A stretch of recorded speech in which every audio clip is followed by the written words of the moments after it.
అప్పు ఉంటే నొప్పి ఉంటే బిజినెస్ చేయాలని కాదు. ఇవాళ మంచి రోజులు ఉంటే కూడా బిజినెస్ చేయాలి. ఫ్యూచర్ ఎవరికి తెలియదు. సక్సెస్ సాధించాలి. హలో, ఇదే దారిలో అత్తాపూర్ రోడ్లో మా బావగారి యాక్సిడెంట్ అయింది. అండ్ ఆయన చాలా మంచి వ్యక్తి. అంటే మా అమ్మ నాన్నకి ఒక పెద్ద కొడుకులాగా ఉంటుండే.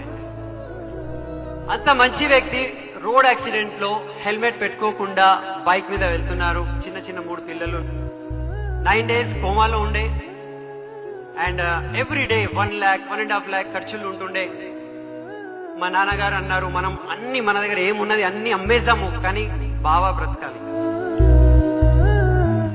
మేము అన్ని అమ్మడానికి రెడీ ఉండే. 10వ రోజు ఆయన లేరు.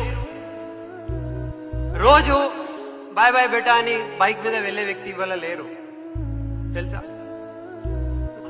మా సిస్టర్ లైఫ్ ఎట్లా ఉన్నదంటే 0 ఇన్కమ్.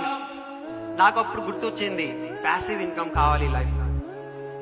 ప్యాసివ్ ఇన్కమ్ కావాలి.